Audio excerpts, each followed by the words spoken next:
This is the Humanist Report with Mike Figueredo.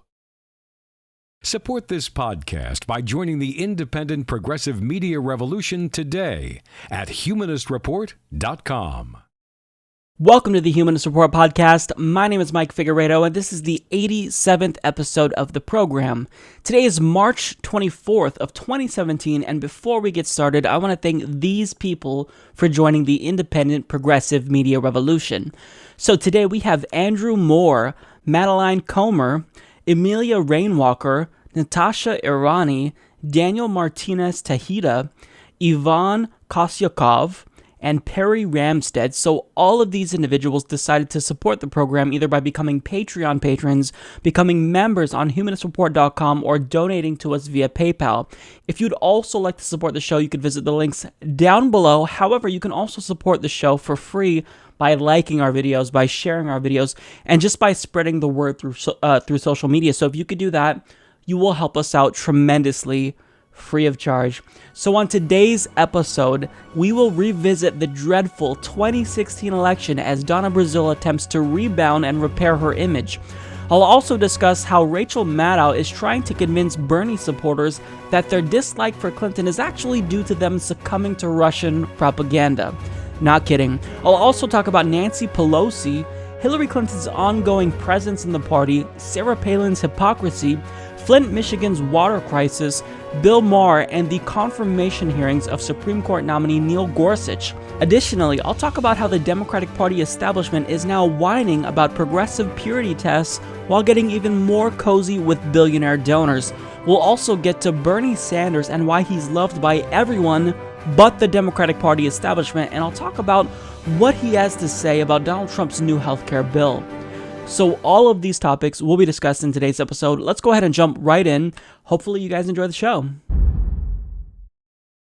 When WikiLeaks released John Podesta's emails to the public, Donna Brazile was one of many media operatives that was revealed to have been giving Hillary Clinton an unfair advantage over Bernie Sanders by colluding with her and trying to help her. Specifically, she gave Hillary Clinton a question in advance of a town hall on CNN, and she didn't give a question to Bernie Sanders. Now, the person who broke this story is Jordan Sheridan.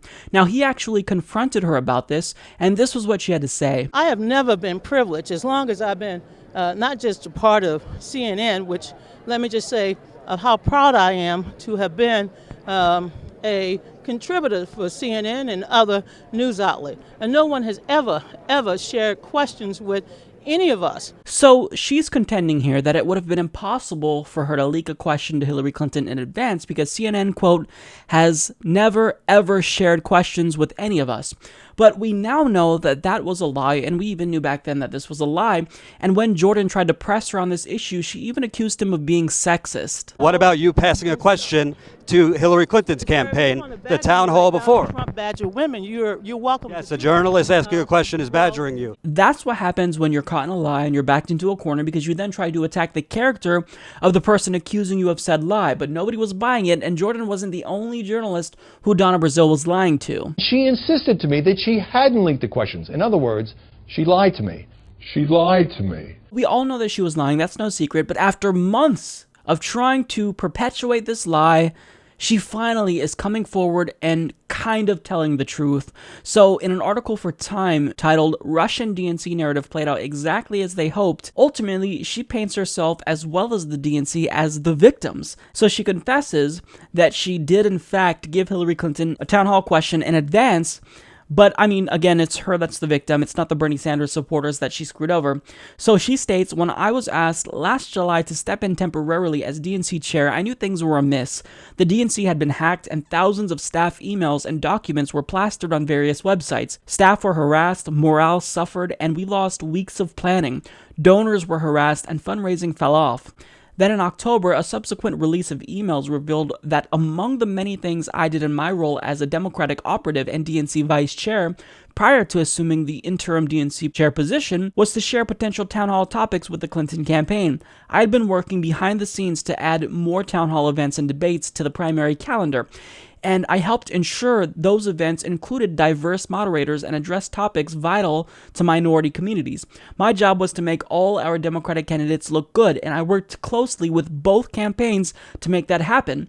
But sending those emails was a mistake I will forever regret. By stealing all of the DNC's emails and then selectively releasing those few, the Russians made it look like I was in the tank for Secretary Clinton.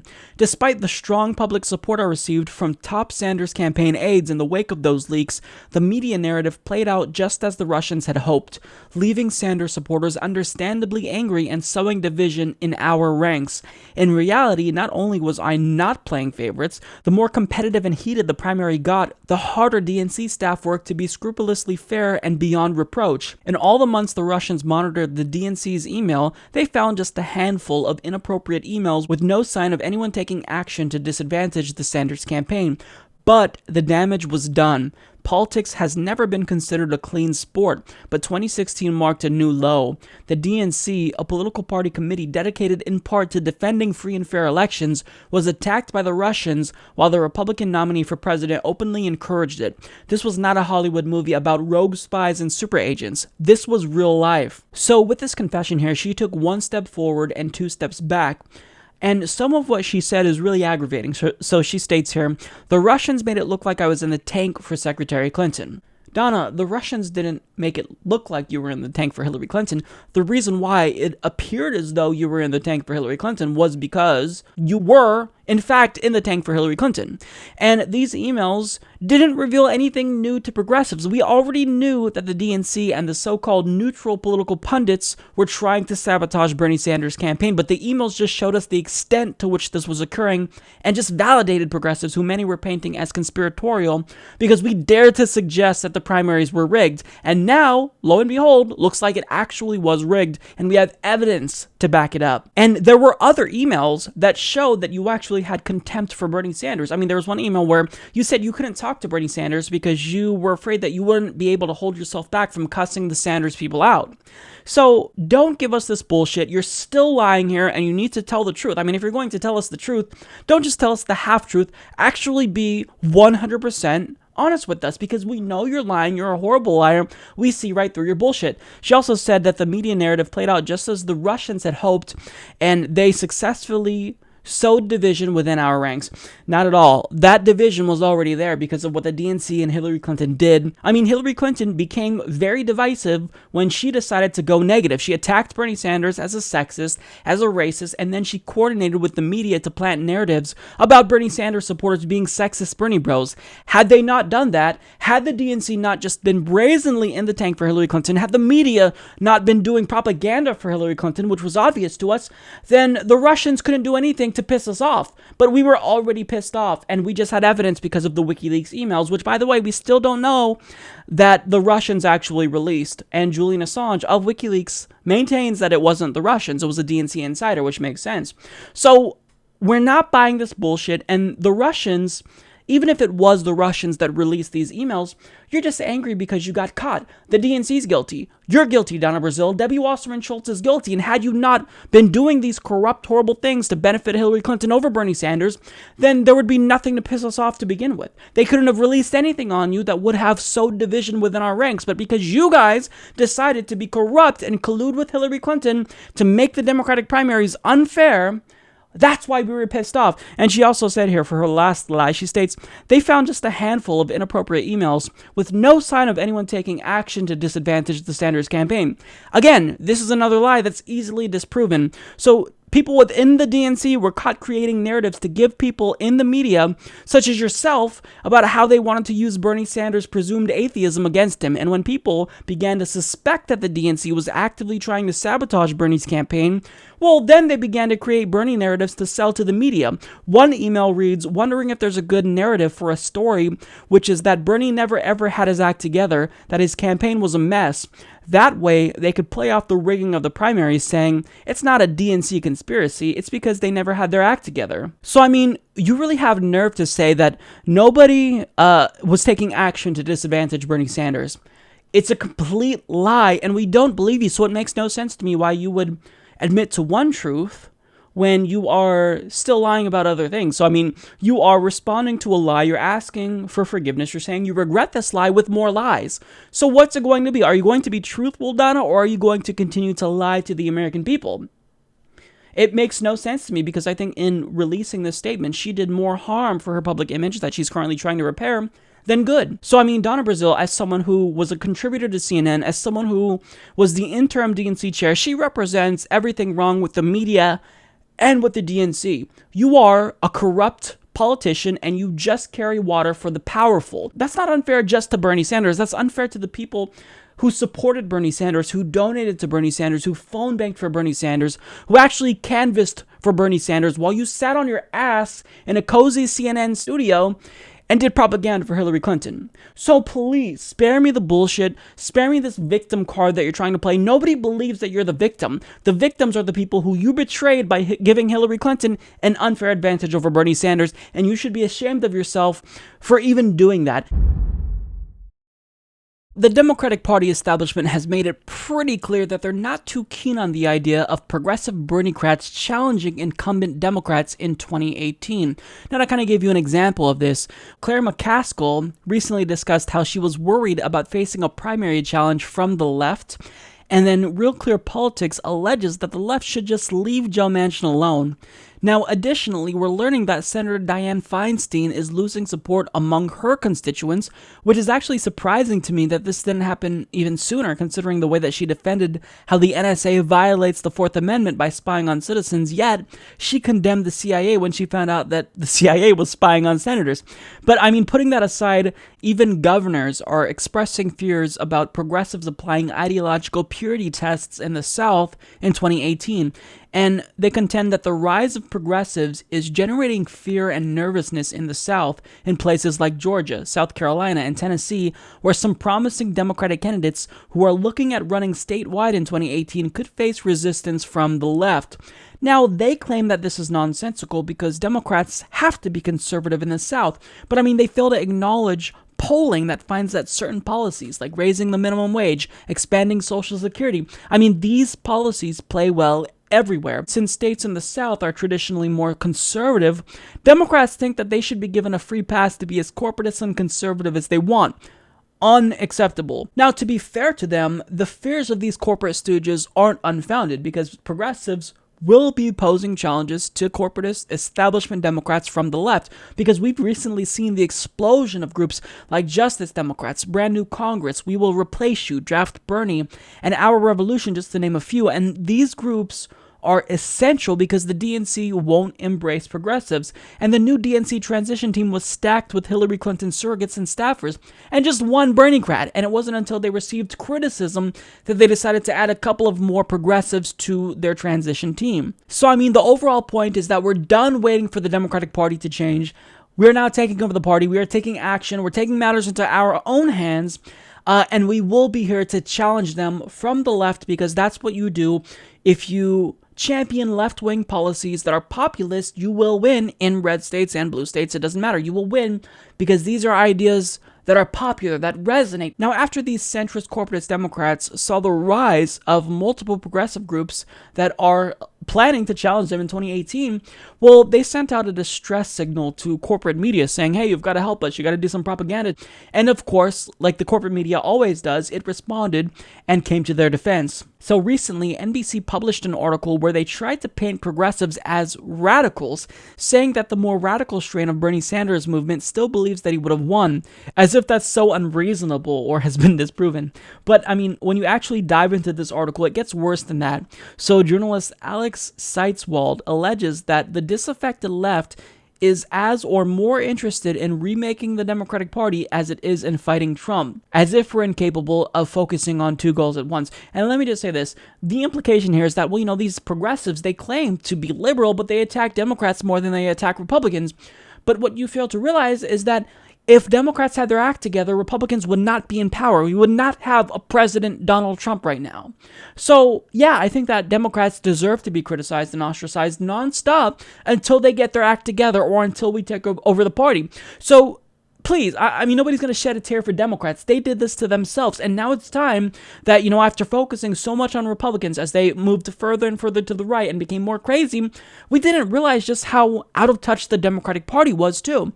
So, I'm sorry, but nobody's buying your bullshit. We have to criticize Democrats, and we also have to hold Donald Trump accountable. But what he then tried to do was do a character assassination of one of the founders of Justice Democrats. He states, for Justice Democrats founder, liberal media personality Cenk Uygur, what seems to matter the most is inflicting damage on the Democratic Party. The group's website features an image of a sledgehammer smashing the D logo of the Democratic National Committee and declares it's time to rebuild the Democratic Party from scratch. It appears as though the sledgehammer smashing the D triggered him. Not mentioned hardly anywhere on the site is Trump. Critics say Uygur's slash-and-burn approach to the Democratic Party is little more than an opportunist attempt to corner the media market for disaffected liberals, and that now he and his ilk are trying to do the same for politics. So he is assassinating Cenk's character, and he's very deliberately implying that he's an opportunist. I mean, he didn't imply it, he explicitly stated he's an opportunist. He thinks that the Justice Democrats is an opportunistic movement. Never mind the fact that you don't see Cenk's face anywhere on the Justice Democrat website, and it's just all policy substance. Never mind that fact.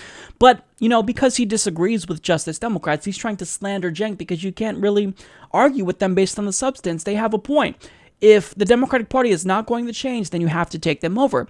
So he criticizes the Justice Democrats and these organizations because they threaten the status quo. And Alex Seitz Wall likes the status quo because they give him access. And it's unacceptable. And this is the point, though, that Cenk made in his response to Alex. But I mean, this is just absolutely ridiculous to me because he states again, not mentioned hardly anywhere on the site is Trump. Again, we can have two goals. We can criticize the Democratic Party and also hold Donald Trump accountable.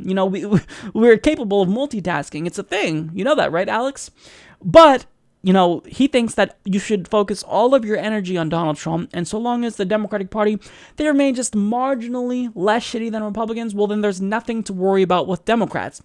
Again, if Democrats hadn't betrayed the public and became corporatists in the first place, the Republicans wouldn't have won the White House and Congress and state legislators and a majority of governorships across the country. So if you are honestly telling me that we shouldn't criticize Democrats, then good luck having Republicans in office for a lot longer because they're never going to know what's wrong if you don't criticize them. Now, I want to get back to this idea that we are subjecting corporate Democrats to an ideological purity test because this ideological purity test, this theoretical purity test, is pretty easy to pass if you ask me, because what we're asking really is for you to get on the side of policy issues that the American people agree with, like getting money out of politics, supporting a single-payer healthcare system, ending unnecessary wars, breaking up the big banks. We want you to represent us and not the billionaires and not the multinational corporations, but to support these ideas, you have to stop being corporate stooges because so long as you take corporate money, your donors won't allow you to represent us. So, the ideological purity test is that you represent us. That's what democracy is about. So I wouldn't even call it an ideological purity test. I would call it just a test of whether or not you're reasonable or not. Do you take money from billionaires and expect people who you will not represent to support you? Then you're not reasonable. You don't pass our test. So spare me on this ideological purity test nonsense. Now, as he is complaining about this, as the Democratic Party establishment is bemoaning progressive challenges to the left, this story just broke in the Daily Beast. The Democratic Party's top officials will meet with some of their wealthiest donors in Washington, D.C. this week to plot the Trump resistance, according to documents obtained by the Daily Beast. The chairs of the Democratic National Committee and the party's House and Senate campaign arms will huddle with activists, operatives, and deep-pocketed Democratic financiers at a biannual conference hosted by the Democracy Alliance, a leading left-wing donor collaborative at Washington's ritzy Mandarin Oriental Hotel. The alliance brings together high-dollar liberal donors, individuals, labor unions, and charitable foundations that pledge to give at least $200,000 annually to left-wing organizations. Through its partners, as the donors are known internally, the alliance in 2015 raised $75 million for its supported organizations, an annual record for the group. Those include the Center for American Progress, a liberal policy shop that has turned its 501c4 arm into an anti-Trump war room, and Media Matters for America, a media-focused rapid response group that has recently retooled its efforts toward fake news and pro-Trump disinformation. Donors in attendance will include Michael Vichon, a top aide to billionaire hedge fund manager George Soros, healthcare technology mogul Paul Eagerman, Dallas philanthropist Naomi Aberle, Susan Sandler, the daughter of subprime mortgage pioneer Herb Sandler, and Ian Simmons, the husband of Hyatt Hotel fortune heiress Liesl Pritzker Simmons. So as progressives, as citizens, as longtime Democratic Party loyalists, cry out to the party and beg them to represent their interests and not the interests of their donors, they have the nerve to bemoan these ideological purity tests and say, you shouldn't try to push us further to the left.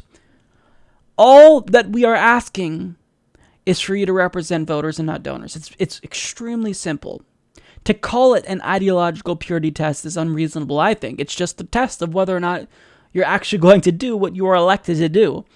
Represent your constituents, not your donors. And Tom Perez, he's actually going to be speaking at this event, and he's doing exactly what he was elected to do. Keep the money train rolling in. So he's going to be taking questions from billionaire donors and these super PACs. Not joking. Someone who is the head of the resistance for Donald Trump, Tom Perez, he is further making the Democratic Party entrenched in billionaire money and super PAC money and dark money. Now, another aspect of the story is that the people involved with the anti-Trump war room and Media Matters, David Brock and whatnot, these are all the people who were surrogates for Hillary Clinton that lost. They've shown that they are not capable of winning against Donald Trump, and they are in charge of challenging Donald Trump now. They're doubling down on a losing strategy. And furthermore, Hillary Clinton outraised Donald Trump by a 2-1 margin, and he still defeated her. Money isn't everything. You actually have to win over voters because money does not translate directly into votes. It goes only so far, but if you don't have the grassroots momentum behind you, you cannot win elections, Democrats. It's very clear. And to state that doesn't mean I'm subjecting you to an ideological purity test. I'm telling you that if you want to be electorally viable, you must represent the voters and not the donors. Look, I don't want to hear about these ideological purity tests, and I have absolutely no remorse for these corporate Democrats who are afraid that they will face challengers in 2018 from the left, because it's not unreasonable to expect your base to still support you if you continue to snub them and continue to sip on champagne and get cozy with liberal elites. That's not a purity test. That's called you being a bad politician and doing exactly what facilitated your losing streak in the first place. So spare me the outrage. Nobody's shedding a single tear for Democrats, okay? They did this to themselves, and we live in a democracy. So if we want to challenge these corporate Democrats with a progressive, we're entitled to do that, because if we are not being adequately represented, then we're quite literally entitled. It's in the Constitution. We can challenge them. That's why we hold elections, because we want people to represent us as well as they possibly can. And since corporate Democrats don't want to represent us, they have no interest in representing anyone but the donors, anyone but the multinational corporations, it's our right to challenge them. So don't cry about it. If you actually don't want to be challenged, then represent us. It's very simple.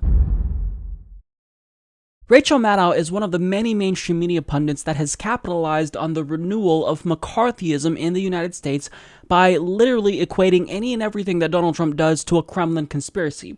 So if Donald Trump tries to de-escalate tensions between the United States and Russia and withdraw troops from Russia's border, well, then he must be doing it at the behest of Vladimir Putin because he's a shill. If Donald Trump doesn't want to arm Ukrainian rebels because he doesn't want to create a proxy war between the United States and Russia, which is the policy that President Obama maintained, well, then he must be doing this because he's trying to appease Putin. So everything that Donald Trump does is because of the Russians, and now she's taking this to a new level. She's not so subtly suggesting that if you're a Bernie Sanders supporter who dislikes Hillary Clinton, well, you don't dislike Hillary Clinton because you're a rational human being that came to that conclusion on your own. Well, it's because you were duped by the Russians.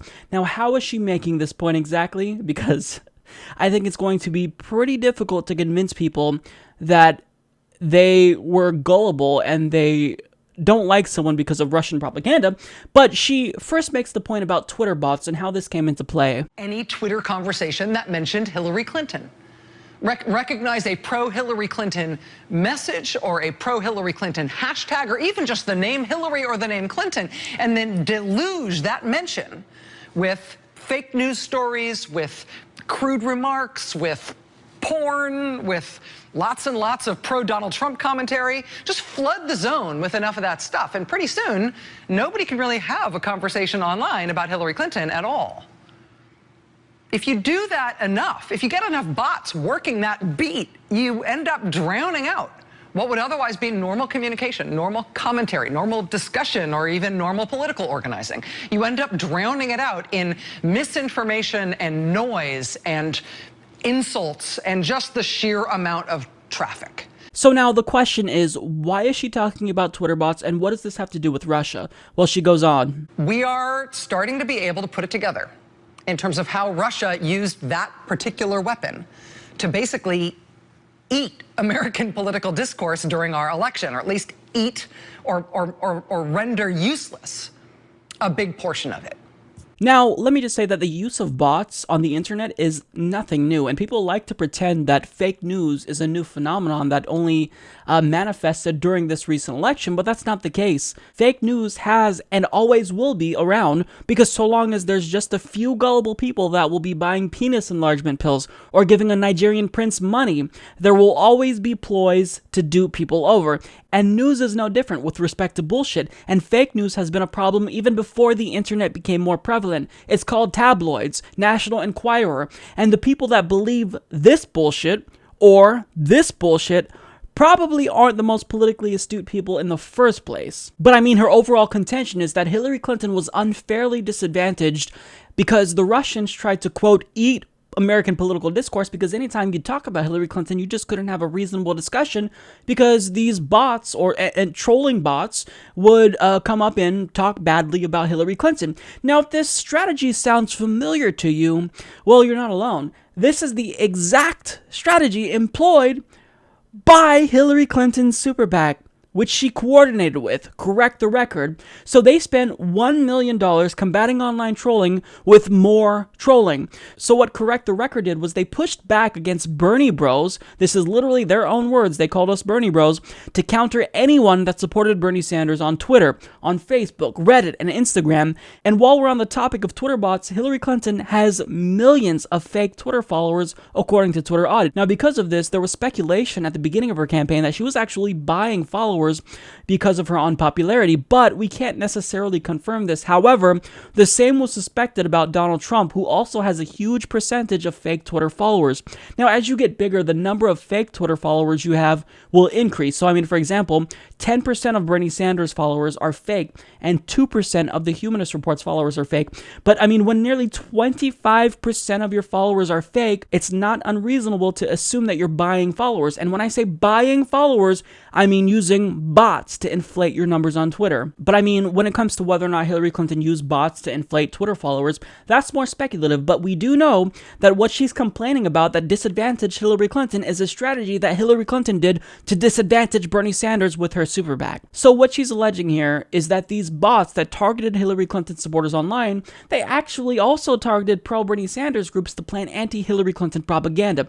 Now, in this next segment, let's see if you can actually pick up the underlying implication, because I don't think it's very subtle. They used automated social media bots and what appeared to be paid operatives in Russia and other countries, specifically to target Bernie supporters. They took the real split in the Democratic Party between Hillary Clinton and Bernie Sanders, and they blew it up into what they hoped would be an unbreachable chasm.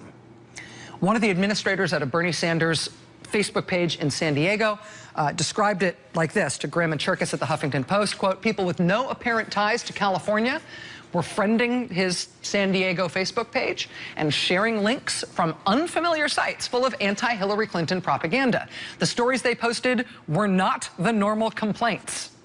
These stories allege that Hillary Clinton had murdered her political opponents and used body doubles. When John Mattis, the administrator on that Bernie site in San Diego, when John Mattis started tracking down the site's domain registrations, the trail led to places like Macedonia and Albania. And it wasn't just San Diego. By mid-May, an administrator of a Facebook site for Bernie Sanders supporters in California, Bay Area for Bernie, was setting off her own alert about many, if not all, of the Bernie groups being inundated, quote, with bogus users. At Sane Progressive, they were posting the same warning. Now, This has been previously reported, previously discussed around the campaign, as if that foreign influx of sort of noise and vitriol was all commercial traffic. People in foreign countries who didn't really care about the U.S. election, but they were writing all these fake news stories basically to troll for clicks, to get gullible U.S. politics junkies to click on those stories just because they wanted the ad revenue they could get from people clicking on their stories, the ad revenue they could get from traffic they could drive to their site no matter what nonsense thing they posted. Yep. And certainly there's a commercial element to it. That is definitely some of it.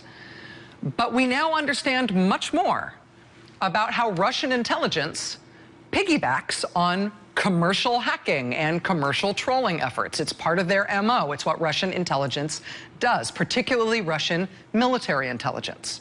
We also know that the Bernie administrators who went through this in real time, at least some of them don't believe that what they were going through, that what was washing over their Bernie supporter sites, they don't necessarily all believe that it was just people trying to make money off Bernie supporters. So do you see what she's trying to suggest here?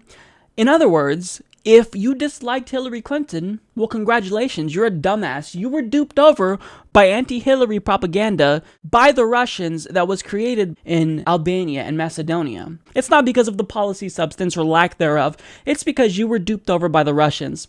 So I find this incredibly condescending because we have an elite here who's talking down to the peasants and not so subtly suggesting that you're just not smart enough to dislike a politician on your own accord. It's because you were duped over. It's because you're gullible.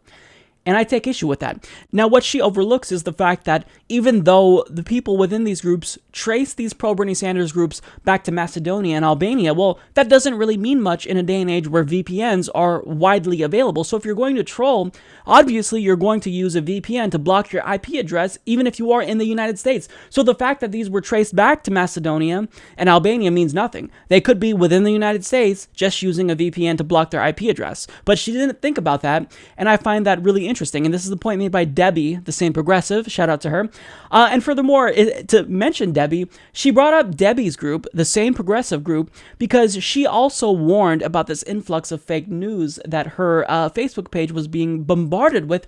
But what's interesting here is that, if you know Debbie like I do, if you actually talk to Debbie, and you get the context as to what happened, what Debbie says happened is a lot different than what Rachel Maddow is insinuating here. Our social media groups were hit and taken down on Facebook. Bernie Sanders for president, I'm an administrator of one of the largest social media groups on Facebook. They infiltrated our group. They posted pornography in the group. People's computers, administrator computers were attacked. My computer was attacked. And Russia didn't attack me, Rachel. Hillary Clinton's smear campaign attacked me. And no one at the time.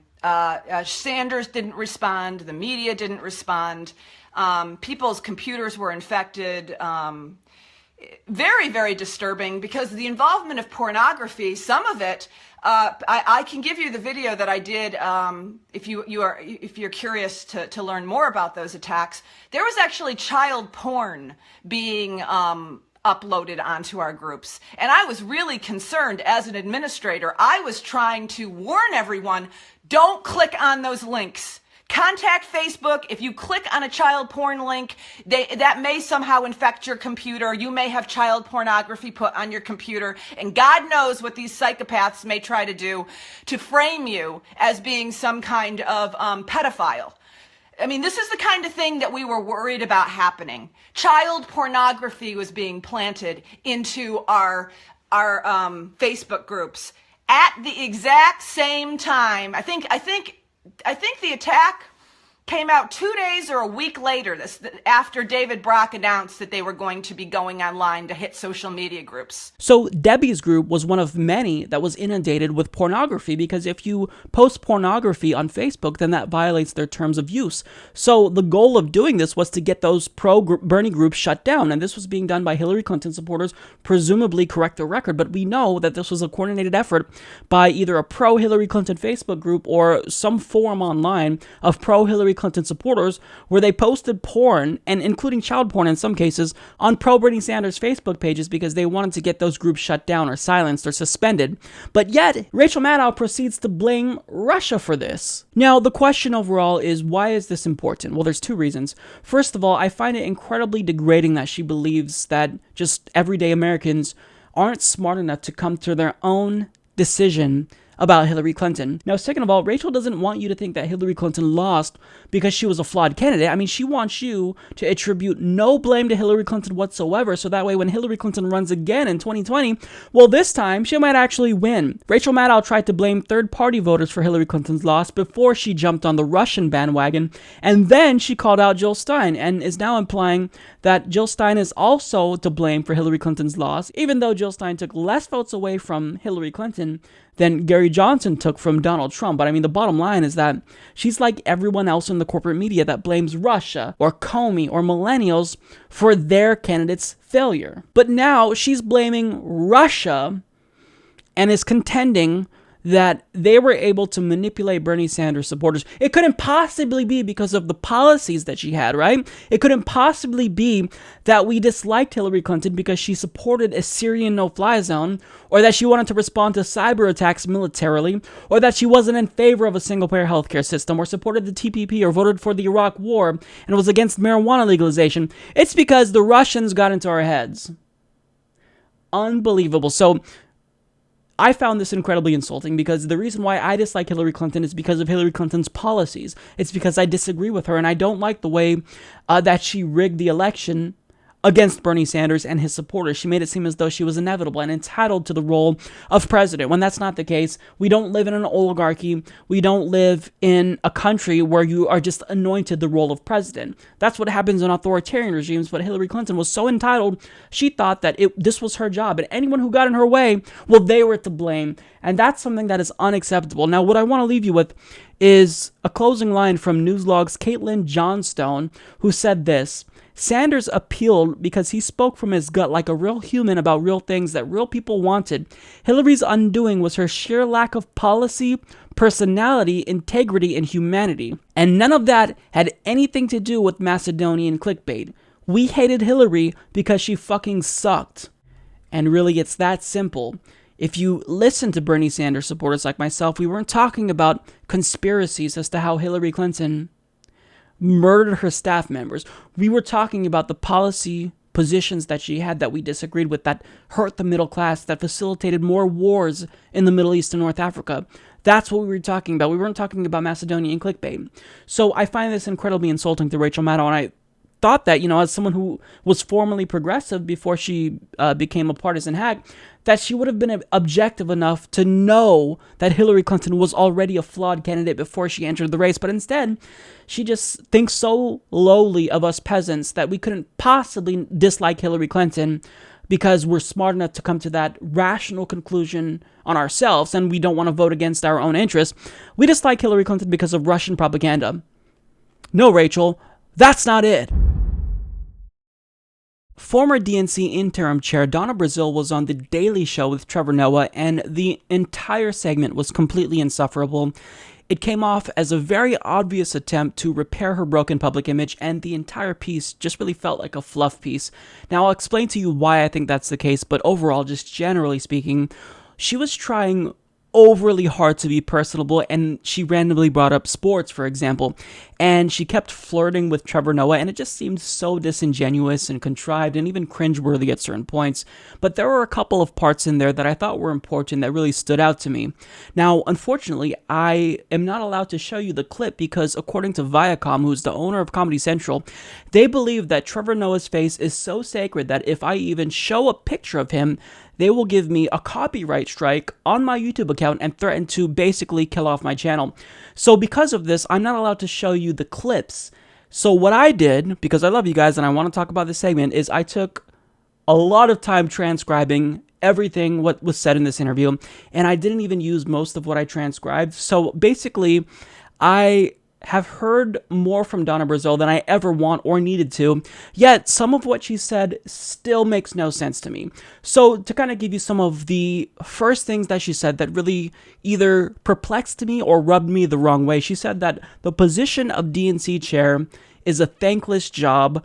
Nobody's going to thank you, Donna. Nobody feels bad for you. She also stated that she temporarily served as DNC chair before, but this time when she served, it was hell because, quote, the Russians invaded us. Now, knowing that that was an outright fabrication, Noah actually clarified and said, no, they hacked your emails. Now, much like other people within the Democratic Party establishment, when she was asked the question that most media pundits are asking people from the Democratic Party, what the party stands for, like everyone else, she had no answer. So she states, first of all, we had an election for new offices. Tom Perez is the chair of the party. Keith Ellison was named the deputy chair. We have some great people. Karen Carter, Jason Ray, Michael Blake. We have some new energy, new vision in the party. The party needs that. Look, I've been a Democratic Party activist since the age of 9, but this is an opportunity for the party to turn a new page, to have a fresh start. And I do believe that we need more people to run for office. I look around this room right now. There are so many people in this room, not only qualified, but eligible to run, and we need them. And I say, why you? Because there's no one better. And why now? Because tomorrow's not soon enough.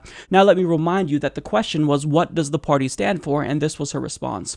She espoused platitudes. She just randomly talked about, well, we had elections.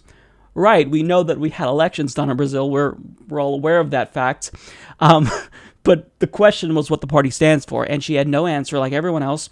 So this is something that wasn't too surprising. But when it got to the 2016 election, Trevor Noah questioned her about the DNC's bias against Bernie Sanders. And this is what Noah said. He said it felt like the DNC was not running itself like a democratic organization. You are someone who's been involved for a long time, like on the real. Would you say that the Democratic Party was trying to sabotage Bernie Sanders? Would you say the Democratic Party, before he entered the race, was an organization that said, hey, Hillary is our person, we don't care who joins the race? Now, Brazile then responded by saying, well, as you well know, to win the nomination, you must have the delegates, and Bernie fell short. That's the simple equation. But Noah thankfully followed up by saying, well, some people would argue that he fell short because he wasn't given the same support that Hillary Clinton was. And this was her response. She states, Hillary has been involved in the party for 25 years. There are people who have known her for most of her adult life, and they supported her. But look, I would not sell Bernie short. What Bernie Sanders did was revolutionary, and then she went on to praise Bernie Sanders, which is interesting. Now, she eventually addressed the failures of the Democratic Party, and for the most part, she was actually pretty reasonable. However, she got to a portion of her response about millennials, and she basically insinuated that millennials are in part culpable for Hillary Clinton's loss because they didn't get out to vote. And Trevor Noah said, well, you know, it's easy to sideline millennials, but they read the WikiLeaks emails, and they saw that you gave Hillary Clinton questions ahead of a town hall. Now, this was her response to that. She said, you know, I can do some confession here. Bless me, Father, I've sinned. I promise not to do it again. Okay, well, first of all, I didn't have my hands in the cookie jar.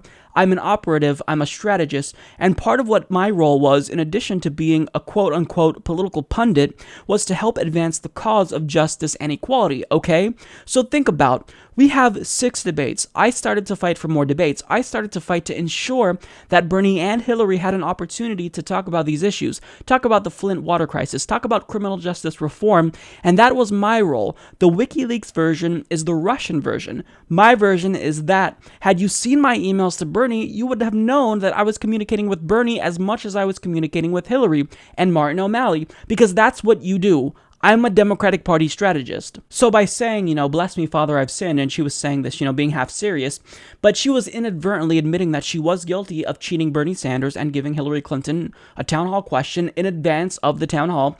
But what she did to illustrate her point was she took a piece of paper and she tore it in half, and then she handed it to Trevor Noah, and she suggested that we only got half of the truth. And, you know, to see the whole truth, what you really have to do is you got to come to Donna Brazile too. So she then put both pieces of paper back together again, as if she said something substantive, but it really wasn't coherent like she thought it was.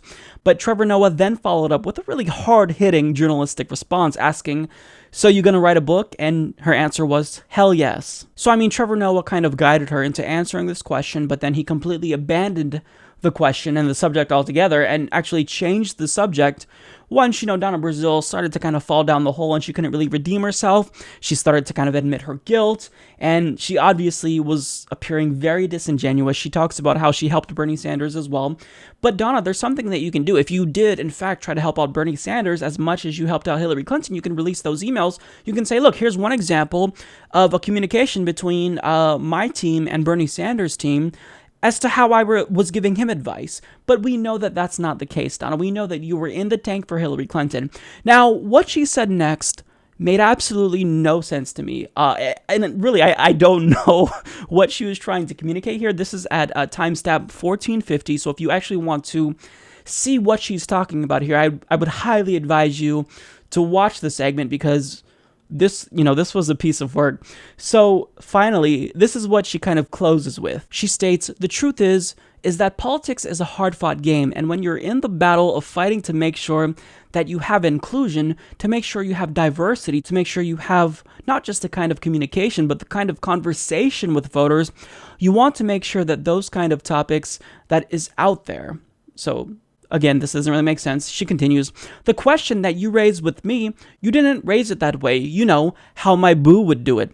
'Cause you're trying to be my priest.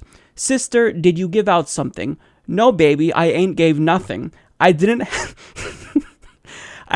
nothing to give you. But what I did stir was something that you could cook with. And baby, what you could cook with was burning all over the stove. And the reason why you took a piece of...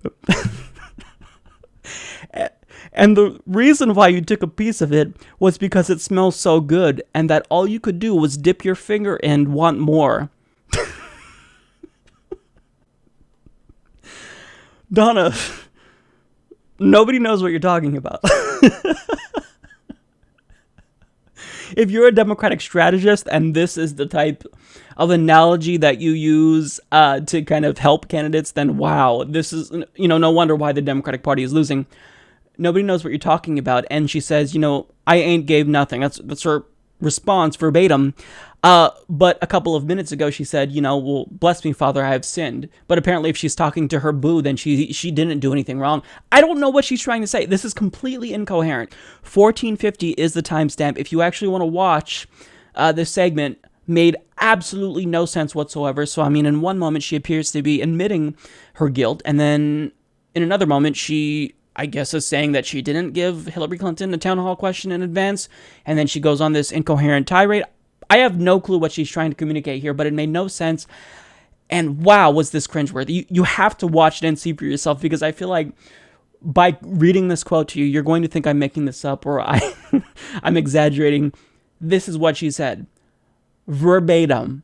Now, I may have not gotten the delivery right, but I'm trying to be clear and, communicate what she's saying. But wow, Donna, the fuck are you talking about?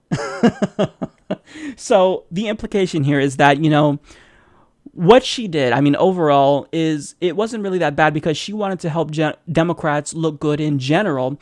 So, if you saw the emails that she was sending to Bernie Sanders, well, you know what? You would have thought that maybe she was even biased in his favor. But in one of the emails, Donna, you literally said that you would cuss the Bernie people out.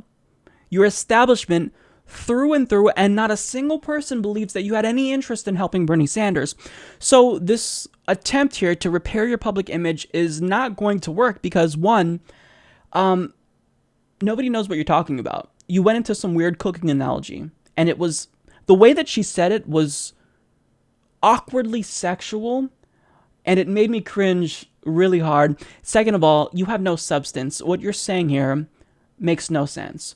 Did you or did you not give him the question? We know that in an op-ed that she wrote for Time magazine, she claims that she does, and she says that she's going to regret it forever. So which is it, Donna? Did you give the question or did you not? Because we're kind of getting a wishy-washy response from you, and nobody really knows what you're talking about, because your answer here was completely incoherent. So I don't think that this is going to do you any good, and I don't know why you're trying to repair your public image. You were fired from CNN. You were one of the many people in the establishment and the media that cheated Bernie Sanders and tried to give Hillary Clinton an unfair advantage. I don't think there's really anything that you can do or any reason for you to repair your public image. Are you going to run for office? Are you going to have any part in the Democratic Party? Because if so, then that shows you don't really care about the party, because what you're looking out for is yourself and not the party, because you are a divisive, toxic figure in politics. So if you honestly care about diversity and equality, which you say you do. You said that you gave Hillary Clinton a question because you care about diversity and criminal justice reform. Well, if that were the case, then you would leave the party and just get out of politics because nobody believes anything that you're saying, Donna. We're not buying it. You were exposed as a liar, and the best thing that you can do right now for the country and yourself is to retire and get out of the public spotlight. The vote to repeal the Affordable Care Act has been postponed until March 30th because as of now, it might not actually have the votes to pass. And furthermore, they're also postponing this vote, presumably because if you repeal the Affordable Care Act without actually having a replacement, that will be an unmitigated disaster, and Republicans will undoubtedly pay a huge political price because of it. Now, the problem is that if you repeal the Affordable Care Act and this new healthcare bill, which the prospect that it actually will pass is diminishing every single day, doesn't go through, then you just repeal the Affordable Care Act and you throw millions of people off of their current health insurance. They lose their subsidy. So that is something you don't want to do. And as this new bill that they've proposed loses popularity, and even as more conservatives come out against it, well, repealing the Affordable Care Act becomes more and more like a dim-witted decision, hence why I think it was postponed. Now, Bernie Sanders was on MSNBC to talk about the new healthcare bill, and he completely shredded it. I think it's probably wrong to refer to this legislation as a healthcare plan. Its primary purpose is to give some $300 billion in tax breaks over a 10-year period to the wealthiest 2%. It is a tax plan to help the very wealthy and the pharmaceutical industry and the insurance companies with huge tax breaks. In terms of the essence of their so-called plan, as you know, they're going to throw some 24 million people off of health insurance, defund Planned Parenthood, and according to the AARP, if you are 64 years of age and you're trying to get by on $25,000 a year, your health care costs are going to go up from $1,700 today to $13,000. And as you've just indicated, as difficult as the deductible situation is now, and it is a real problem for millions of people, this plan makes it even worse. What? I mean, I know you think that this is primarily driven, this is basically a tax bill. It's a tax cut that's got health care wrapped around it. But if that's the case, why are they going through all the trouble to do this when they could just like straight up pass a tax cut? I just don't get it. Well, Chris, trust me, they're going to do that as well. I mean, coming on down the pike are massive tax breaks for the wealthiest people in this country. But this is the start. But there is something else involved in this legislation. And that is, this is the implementation of the Koch brothers' ideology, which wants to basically eliminate every piece of legislation passed in the last 80 years, which protects the elderly and working people and children and the sick and the poor. These guys believe, and this is the Koch brothers, that government should not play a role in helping people in need or working people. So what this bill does is decimates Medicaid. It will make Medicare less solvent, cuts 3 years of solvency off of Medicare, and they're going to come back with more and more cuts to programs that working people need. And by the way, remember, this is from a president who campaigned, the guy who campaigned as a champion of the working class. This health care proposal and their budget will be horrific for working class families all over this country. So everything that Bernie Sanders is saying is exactly what every single Democrat should be saying. They should all listen to what he's saying and use that same rhetoric, because Bernie Sanders is correct here. And, you know, one part of this interview was interesting. Chris Hayes said, well, you know, why would they not just pass a tax cut for the rich? Why would they have to go through all the trouble of making this about healthcare? And, you know, it showed that he's naive, because they always do this. They put tax cuts for the rich in all types of bills. This is the way that Washington works. You're a political pundit on MSNBC. How do you not know this? But I mean, they do this all the time. And Bernie Sanders even stated they will. They'll do a standalone tax cut, but another tax cut. I mean, in sum, if you take all the tax cuts that they squeeze into bills, well, you have a pretty big portion of money that's going to be funneled back to the billionaire wealthy class. So this is the way that they operate. Now, one thing that Bernie said I wasn't so sure about, he states that, you know, even though this is the type of legislation that the Koch brothers support, I don't necessarily believe that the Koch brothers are backing this bill because they're apparently threatening to withhold funding from Republicans who do support this bill. But I mean, all of this points to the elephant in the room with Bernie Sanders talking about how shitty this healthcare bill is and how Obamacare is broken and needs to be repaired. This all points to single payer as the end all be all. I mean, I think that at this point, the American people should accept nothing less than a single payer system, because how many more bankruptcies, how many more deaths do we have to witness in this country before we get our act together and join every other modern industrialized nation and offer single-payer healthcare to every single citizen? I have no problem paying more in taxes if I don't have to pay for my monthly healthcare premium, which is already too expensive. And by the way, my deductible is $6,500. I can't afford that. So if I have a medical emergency, I risk going bankrupt. Some people who don't have insurance or still do have insurance end up going bankrupt anyway, or they die.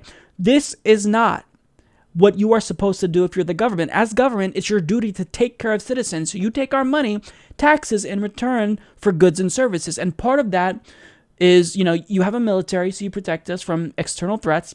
And also, you make sure that we don't die if we get sick. I think it's pretty simple. Philosophically, I don't see how you can be against healthcare. And just morally, how can you be against the single-payer system? How can anyone be against this? The only people who are against this are stooges of the health insurance industry.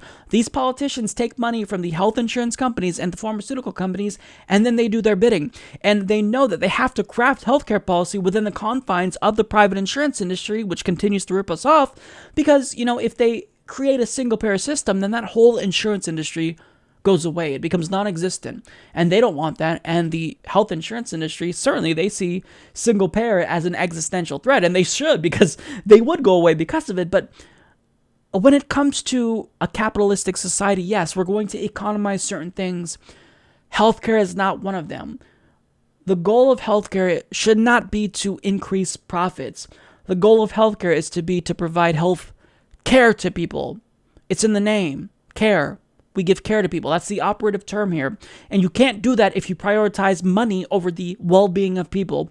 So what Bernie Sanders is doing here, I think it's important because, what he says has a lot of weight behind it. He's the most popular politician in the country. And as he continues to stump for single-payer healthcare system, as Americans continue to realize that they're being screwed over and they're getting a bad deal, they're not getting what the Canadians or the British are getting, they're beginning to realize that a single payer is a necessity and we have to demand it. We should accept nothing less. You've all heard me say this before.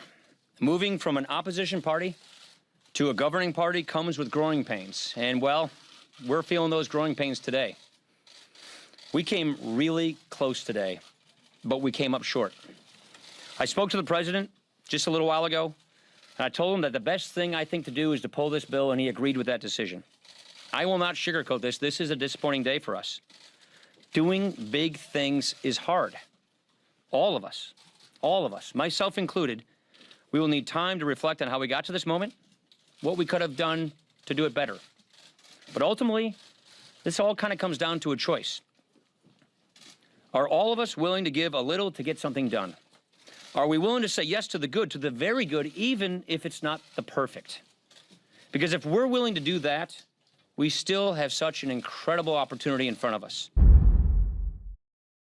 Anderson Cooper recently did an interview with Nancy Pelosi, and this really irritated me because Democrats continue to get stumped over and over by simple questions because they refuse to coordinate with each other and actually come up with one cohesive message. So, for example, political pundits keep asking them in interviews, what does the party stand for? And they always get stumped because they don't really stand for anything, but they can't even come up with a contrived bullshit response. Now, the new thing that I think will be stumping Democrats is who is the party leader. And this is what Anderson Cooper asked. It's a pretty simple question. It's a question that you can just literally say factually, well, it's Chuck Schumer, who is the Senate minority leader. It's Tom Perez, who's the DNC chair. It's a simple question, but yet when Anderson Cooper asked this question to Nancy Pelosi, she was stumped. She had no clue how to respond. The leader of the Democratic Party right now. Well, President Obama was the president of the United States until just a matter of weeks ago. I don't think that he can be dismissed as the leader of the Democratic Party. Hillary Clinton did not win the election, but a respected leader. But we have leaders for all different aspects of it. The Democratic Party is a congressional party, and we have leaders in Congress. It is a gubernatorial party, and but on the state level, it is a party which has suffered tremendous losses in the last couple of years. It has, but we have a plan to address that. So there's not one standard bearer that you see as the leader of the Democratic Party. We're not in a presidential. We're not in a presidential time. Just finally, when you think about 2020, when you think about the next presidential race, I mean, how do you think Donald Trump is going to make it 4 years? Do you think? I don't know. It's up to him. It's up to him if he obeys the law. But I'm not thinking of 2020. I'm thinking of 2018, a matter of a year and a half from now, but almost a little more than a year and a half from now. The first referendum on Donald Trump will come forward. Nancy, how is that a hard question to answer? I mean, she literally cited President Obama, someone who is done with politics, and Hillary Clinton. Okay, this is easy, Nancy. I mean, if you wanted to go the factual route, like I said, you just do Chuck Schumer, Tom Perez. But what you could say is, well, you know, the de facto leader of the party is Bernie Sanders. He may not necessarily be a registered Democrat, but he represents the core ideals that our base and the party stands for. You could say something like that, but instead she said, well, you know that poll last week that showed that Hillary Clinton is the most unpopular politician in the country? That's our leader, not the most popular politician in the country, Bernie Sanders. We're with the person who people don't like. Nancy, why? Why do you continue to do this to yourselves? I mean, it's as if they want to ensure that the Democrats don't even have a chance in 2018, and I don't think they do unless we actually have progressives with Justice Democrats. But I mean, at this point, they're really setting themselves up for another bloodbath, and this is their own fault. It's because they have no message, they don't know what they stand for, they don't know who to unify behind, and even if, you know, they're just putting forth token progressives like Keith Ellison and Bernie Sanders for show and not really embracing their values, I mean, some of them are so lost they can't even think of a bullshit response like Nancy Pelosi. And she is in a leadership position. She is the House Minority Leader. How do you not know how to answer this question? Now, if Anderson Cooper would have followed up and said, well, you know, why not say Bernie Sanders? Because he's the most popular politician in the country. Don't you want to get behind someone with that appeal? She would say, well, you know, Bernie Sanders, he's not a Democrat, so he can't be the leader of a party that he's not a part of, right?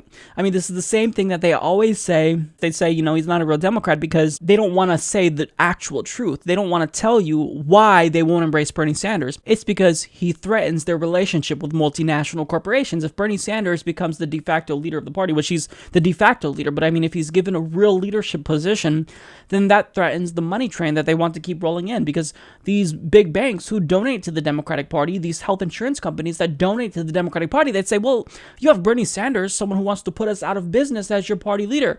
We are not going to give you money any longer. And that's why they don't want to embrace Bernie Sanders. It's extremely simple. You always just have to follow the money.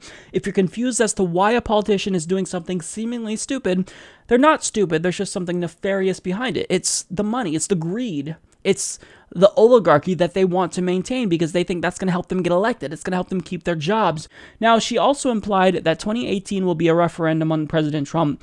And you literally just tried this strategy. Hillary Clinton tried to make the 2016 election a referendum on Donald Trump, and that did not happen. You can't just say this election is about whether or not you support or don't support Donald Trump. You actually have to offer us something. And the fact that they can't say what they stand for, the fact that they don't have a leader, or they won't say Bernie Sanders is the de facto leader, is because they have nothing. They are just a corporate shell of a party. They're a shell of a party for corporate America. You have to have a message, Nancy. Even if you have something that's bullshit, that is contrived, that nobody would believe, you have to have a message. And the fact that you don't even have that shows that you guys are completely incompetent, and it's really no surprise why you guys keep losing. I mean, since 2010, you lost the House. In 2014, you lost the Senate. In 2016, you lost the White House. And throughout that time, slowly but surely, you lost more governorships, more state legislatures. How many seats in state legislatures across the country do you have to lose before you realize, okay, we actually have to do something for the American people. We have to throw them a bone once in a while. It's just, they're an embarrassment. They really are. They're an international embarrassment. Donald Trump and the Republicans have made it very clear that they will be attempting to dismantle Dodd-Frank. Now, Dodd-Frank was a piece of legislation that was a moderate reform on Wall Street. It provided Congress and the president with some additional checks on Wall Street, but really it didn't sufficiently rein them in. It's better than nothing, and we don't want to repeal it and go backwards, but the Republicans are in fact trying to do that. Now, there's one particular provision within Dodd-Frank that mandates CEOs disclose the pay ratio between them and their employees. Now, this is now being delayed by the Securities and Exchange Commission recently because of, quote, unanticipated compliance difficulties. So because presumably you can't get CEOs to comply with this rule, you're just going to delay it altogether or potentially do away with it. No, the point of Dodd-Frank was to empower Congress and the president to have control over Wall Street, to have some control over Wall Street. So if you can't get them to comply, which seems to be the issue here, then you make them comply. But I mean, if you're a big bank in the United States of America, you can do whatever you want. You can break the law, buy politicians, have the taxpayers bail you out after you crash the economy, and nobody from your company, not a single executive, will be put in jail. They have unbelievable, unchecked power in this country. Now, in response to this, there are a couple of senators like Bernie Sanders, Elizabeth Warren, Jeff Merkley, Al Franken. They've penned a letter condemning this decision. Now, Newsweek explains the letter said that the rule would be an important tool for investors, while noting that in 2015, the average S&P 500 CEO made $335 for every dollar a typical worker earned, a statistic pulled from the AFL-CIO. Pay ratio disclosure helps investors evaluate the relative value a CEO creates, which facilitates better checks and balances against insiders paying themselves runaway compensation, wrote the senators. Now I just want to pause for a moment and reflect on that pay gap. So CEOs make $335 for every $1 that the typical worker makes. Think about how crazy that pay gap is. Are they really that productive to where they deserve this? I mean, and also think about the difference that they can make on the lives of their workers if they just took like $175 for every dollar that their workers make and they gave the rest of that money to their workers. I mean, this is greed that is so bad that can only occur in an unchecked, unfettered capitalistic society, and it's unacceptable. You have to rein them in because this type of greed, this type of income inequality that we're seeing, which is record-breaking, is a problem because it's going to lead to an economic collapse. If the poor people have so little purchasing power, then that hurts the economy for everyone, including these greedy elites, because lo and behold, I mean, this is economics 101, if the poor don't have money, then they can't stimulate the economy by spending money and buying TVs and Xboxes. But if the rich have money, well, what they do is they just sit on that money. They throw it in their bank account and they don't spend it. They buy a yacht every now and then. They buy a mansion every now and then. But I mean, the overall economy, it suffers if you have this level of income and wealth inequality. So I just wanted to pause and talk about that because $335 to one, that's insane. It's so unfair. It's insane for the amount of work and time that these workers dedicate to these companies. This is just really egregious to me. Now, as a result of this, Bernie Sanders is coming out swinging because the pro-corporate policies of Donald Trump, I mean, after saying he's going to drain the swamp, this is really unacceptable. It's unacceptable, and everyone in the country should be calling him out right now because of his just outright lie and the deception, how he really duped over the American people. And Bernie Sanders is taking off the gloves. He's done with Donald Trump's bullshit, and he's now challenging Donald Trump. Bernie Sanders states, President Trump thinks he's a tough guy because he's taking on farm workers who make $9 or $10 an hour. He's a tough guy because he can throw moms and dads out of this country, Sanders said. Well, I say to Mr. Trump, if you're such a tough guy, why don't you take on the insurance companies and the drug companies and Wall Street? Instead of appointing half of Wall Street on your cabinet, why don't you take on the crooks on Wall Street who have destroyed this economy? I like this a lot because part of Donald Trump's appeal, presumably to conservatives, is that, they like that Donald Trump appears to be strong, but really he's not. He has a big mouth, but I guess if you have a big mouth, then that counts as you being strong. But he's not a tough guy. This guy is a puppet. During the campaign, he berated all the other conservatives, the establishment conservatives like Jeb Bush, Marco Rubio, because they were puppets to donors like Sheldon Adelson and whatnot. And now what does Donald Trump do? He talks about draining the swamp and stopping all that corruption. He talked about self-funding his campaign. And you might as well have just taken all that money, Trump. We know that you were taking money from multinational corporations and billionaires like Sheldon Adelson yourself, but you might as well just have taken the money because you are as big as a puppet as anyone else in government has been. So you didn't drain the swamp, you filled the swamp, and you're a corrupt asshole who's a billionaire oligarch who doesn't deserve to be in power because you're not qualified to be in power. You were born with a silver spoon in your mouth, and you know nothing about government. You watch Fox News, and that's where you get your information. And what's problematic about that is that people who watch Fox News are less educated than people who watch no news at all. So someone who is less educated than people who don't pay attention to the news is our president of the United States. That's the country that we're living in. We have a billionaire oligarch who is creating policy that affects millions of Americans who are just ordinary people. How is this oligarch going to know what the American people need and want and desire? Well, it's because he doesn't know that, hence why he's screwing us over. And he continues to pretend as though he's just this courageous, principled politician. You're not principled, Donald Trump. You are the definition of corruption. You are everything wrong with politics in America. And the fact that you were able to run because you're a billionaire is what's wrong with this country. We have become an oligarchy, and we've got to stop this. So I think that Bernie Sanders' challenge here, it's truthful. If you're such a tough guy, then why don't you stand up to the special interests that continue to control Washington that you railed against? You don't want to do that because you're not a tough guy, Donald Trump. You're not. You are a bad person. You are an objectively bad person who believes in harming the poor and the middle class so that way your rich friends can get more tax cuts. Unacceptable. And whenever you do this, we will continue to call you out. I don't typically like to create segments exclusively about a tweet or tweets, but Representative Keith Ellison, now Deputy DNC Chair, tweeted out something that really rubbed me the wrong way, and I felt like I had to address it. So he states that he can't understand why some, thank goodness only a few, people have a bigger beef with Hillary Rodham Clinton than Trump. I just don't get it. So make no mistake about it, he's calling out progressives with this tweet. He's not talking about Republicans. He's insinuating that progressives dislike Hillary Clinton more than Donald Trump. Well, first of all, politically, progressives are more aligned with Hillary Clinton than Donald Trump. I don't think many of us would deny that fact. But he tweeted out before that, if you buy into the idea that Hillary Clinton is corrupt, then you're just buying 25 years of right-wing smears. It's not because you're an intelligent human being that did your own research. It's because you're gullible. I mean, this is the constant theme that we see. If you dislike Hillary Clinton, there's something wrong with you, not Hillary Clinton. Well, I've got news for you. Hillary Clinton is now the least popular politician in the country with the highest net unfavorability rating. This is according to a Suffolk University poll. So either everyone in the country is dumb or we're right, and Hillary Clinton just is a bad politician. Now, I think the first response that I saw really nailed it. This individual states, well, because she's fine with rigging an election in her favor and against the man who would have beat Trump. Duh. That's great. And the reason why people are so angry with Hillary Clinton is because it was her narcissism, her entitlement, her belief that she was just entitled to the position in the White House, entitled to the Oval Office, that facilitated the election of Donald Trump. I mean, everyone in the media, Hillary Clinton herself, tried to perpetuate this idea that she was inevitable.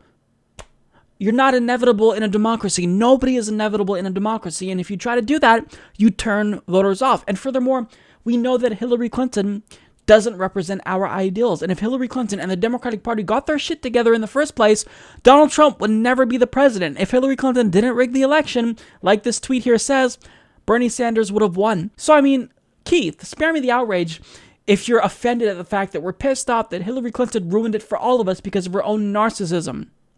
And, I mean, the thing that separates progressives like myself and progressives like Keith Ellison is that when the establishment screws us over, we're willing to speak up. But like Keith Ellison, they're willing to screw him over because, Keith Ellison announced that he would run to be the DNC chair, and then a month later, when they realized that Keith Ellison was gaining momentum, they pushed Tom Perez into the race, and he ended up winning. Screwed over Keith Ellison, and they made him the deputy DNC chair. They made up a position so he can be the token progressive and trot him out and say, hey, we're like this guy, when in actuality, behind the scenes, they're still corrupt corporatists. So we speak out on our own behalves. We actually stand up for ourselves, Keith. You don't do that. You like to cower in fear behind the establishment because you think that they're so powerful. And they are powerful, but we're not afraid to speak truth to power, unlike you. You don't stand up for yourself. You allow the establishment to screw you over, and you pretend to be united. You pretend as though, oh, I'm so thankful that they awarded me this position with no power after they screwed me over when I was gaining momentum to win, when I had the endorsements. So Keith, maybe if you had a spine and you actually stood up to the establishment like real progressives do who call out Hillary Clinton, then we'd be in a different position. Maybe you would have won.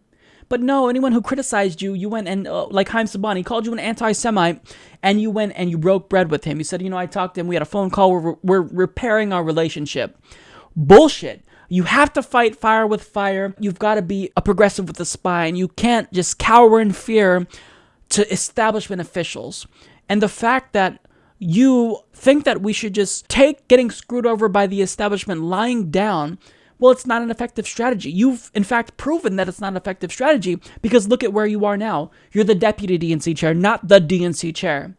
So, I'm sorry, but nobody is buying what you're selling. You need to stop trying to convince us that Hillary Clinton is not a corrupt politician. We don't like Hillary Clinton because Hillary Clinton is not a liberal. She's a conservative.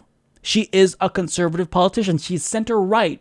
She is more aligned with the British Prime Minister than actual progressives in the country like Bernie Sanders. So, obviously this tweet definitely rubbed me the wrong way. But Keith, you've got to stop talking down to progressives and berating progressives like this if you claim to be a progressive. Because Hillary Clinton, she's unpopular for a reason. She lost for a reason. And it's you, not us, that's not really seeing what's going on here. Trevor Tim of The Guardian wrote an outstanding piece about how it's perplexing that everyone in the country seems to love Bernie Sanders with the exception of the Democratic Party establishment, who actually stands to gain a lot by embracing his message. So Tim states, if you look at the numbers, Bernie Sanders is the most popular politician in America, and it's not even close. Yet, bizarrely, the Democratic Party, out of power across the country and increasingly irrelevant, still refuses to embrace him and his message. It's increasingly clear that they do so at their own peril. A new Fox News poll out this week shows Sanders has a 28 net favorability rating among the U.S. population, dwarfing all other elected politicians on both ends of the political spectrum, and he's even more popular among the vaunted independents, where he is at a mind-boggling plus 41. One would think with numbers like that, Democratic politicians would be falling all over themselves to be associated with Sanders, especially considering the party as a whole is more unpopular than the Republicans and even Donald Trump right now. Yet, instead of embracing his message, the establishment wing of the party continues to resist him at almost every turn, and they seem insistent that they don't have to change their ways to gain back the support of huge swaths of the country. They've steadfastly refused to take giant corporations head-on in the public sphere, and wouldn't even return to an Obama-era rule that banned lobbyist money from funding the DNC that was rescinded last year. And despite the broad popularity of the government guaranteeing healthcare for everyone, they still have not made any push for a Medicare for All plan that Sanders has long called for as a rebuttal to Republicans' attempt to dismantle Obamacare. Democrats seem more than happy to put all of the blame of the 2016 election on a combination of Russia and James Comey, and have engaged in almost zero introspection on the root causes of the larger reality. They are also out of power in not just the presidency, but both also houses of Congress, governorships, and state houses across the country as well. In the long term, change may be coming for Democrats, whether they like it or not. Sanders loyalists are quietly attempting to take over many local Democratic Party positions around the country. While Ellison lost the race for the DNC chair, it was incredibly close. Closer than Sanders came to beating Clinton, and Sanders supporters are already organizing primary challenges to incumbent Democrats who aren't sufficiently opposing Trump. One thing's for sure, Democrats who refuse to change do so at their own peril. So I thought that this was a phenomenal piece. It was written so well, and it really articulates all of the frustrations that progressives have tried to communicate to Democrats, but they just continue to plug their ears and ignore us. So one point he makes here is that how Democrats think that they don't have to change anything. They just have to continue doing the same exact thing to win. But that's not the way this is going to work in the short term. I mean, certainly long term. what they're trying to do is wait it out. They are just going to continue to be just a little bit less shitty than Republicans because they think that people will get so sick of Donald Trump that they can put forth any corporatist Democrat and we'll all be falling over ourselves to vote for that individual. But, I mean, that's not going to happen for a long time. What you're setting us up for is 8 years of Donald Trump or 12 years, potentially, of a Republican White House, and that is something that is not acceptable. You have to embrace change. And I mean, to this point here that he's making, we saw this with Nancy Pelosi, who doesn't want to change, who, rather than saying that, Bernie Sanders is the new de facto leader of the party, it's really Obama and Clinton who are the leaders. They are so resistant to change that it's embarrassing. I mean, as focus group driven as the Democratic Party is, and for all the consultants that they hire, you would think that they would want to embrace Bernie Sanders. And like you said, they would be falling all over themselves to be like Bernie Sanders and associate themselves with Bernie Sanders. But they don't like Bernie Sanders because Bernie Sanders threatens the status quo. He would be someone who would intimidate the donor class. And the donors are what's funding the Democratic Party. And I love how he talks about, they've had almost zero introspection because this is so true. I mean, they blame everyone but themselves for losing the 2016 election, but they've been losing. They've lost basically every single election. 2010, they lost the House. In 2014, they lost the Senate. In 2016, they lost the White House. They keep losing. They are losers. Yet, they're the ones who are right. We're the ones who are wrong. Anyone who tries to challenge these corporatist Democrats, they're the ones who are wrong. You should be attacking Donald Trump. Focus your energy on Trump. But, I mean, they fail to realize that if Democrats actually got their act together, the Republicans would not be in control. Donald Trump would not be the president. If Bernie Sanders was the party's nominee, if they didn't try to rig it against Bernie Sanders, then we would be in a much different situation right now. And if someone as popular as Bernie Sanders ran to be president, I think it's the case that they probably would have kept the Senate, because if you have a really popular politician at the top of the ticket, then that influences the lower level races as well. But I mean, they don't care about this. They got someone who was already politically damaged and flawed like Hillary Clinton, who was being investigated by the FBI at the time she announced her campaign. And they said, this is the person, she's more electable. If we go with Bernie Sanders, we'll lose, it's a risk. They didn't listen to anything we had to say. They didn't realize that there was an anti-establishment wave in the country, and we were just sick of the status quo because you establishment idiots keep messing up the country for us. So, I mean, I think that Tim is correct here when he states that, by refusing to embrace Bernie Sanders, they're really hurting themselves more than anyone. He's 100% right, because the Democratic Party, I'm starting to think that maybe they're not so incompetent as they are just evil and not wanting to change because they know what they're doing. They're not dumb. I think they know what they're doing. I don't know if that's true with all of them, because some of them certainly are pretty dumb. But I think this is something that's much more nefarious. If you want an answer as to why something is the way it is and it seems weird, you just got to follow the money. And with Democrats, it's all about money. They don't want to turn off the money faucet that's raining down on them. They want to continue to keep this cash train flowing. But by doing so, they will not be politically relevant for a while. During Real Time with Bill Maher's Overtime segment, they had a discussion about potential 2020 presidential contenders, and throughout the course of this discussion, they said things that ranged from just weird to downright tone deaf. So I'll go ahead and play the clip for you, and then I'll discuss where they went wrong. Who is going to be the Democratic candidate in 2020? We cannot fuck this up, and we also can't live under the illusion that the electorate is going to go for somebody who isn't charismatic, okay, and a great salesman. You can't, Hillary Clinton proved you can be completely competent. You can't win an election with, I know I'm not that great, but this guy's Bill, first of all, I want to say, you have overdone this. How terrible it was, and this great, mighty Trump. It was the narrowest victory in American history. And still a victory. But yeah, but a very narrow one. And since then, he has alienated a lot of people. I don't know what world you guys live in where you think he's so triumphant. Even the Wall Street Journal. The world where he's president every day? But that totally is the world I live in. No, but that's not. No, you're living in a world in which he's not just the president, but he's a politically successful and mighty president, and it's the other way around. He's losing popularity. He's not getting anything done. Of course, I wish he wasn't president. I worked very hard to try and stop him. But you got to estimate where we are. To answer your question, by the way, it has never, this far ahead of a presidential election, been able to predict who the non-incumbent candidate of either party would be. I know. I'm looking around, scouring the landscape. And I see nothing. I know a guy. Please. I think the people in this state do too. We say that in Rhode Island, by the way. Gavin Newsom. We got a guy. We got a guy named Gavin Newsom. This guy should be president. He can win. He's going to be governor in 2018, and I know that's a short time just to be governor before you run. I don't give a fuck. His slogan should be, hello, I must be going.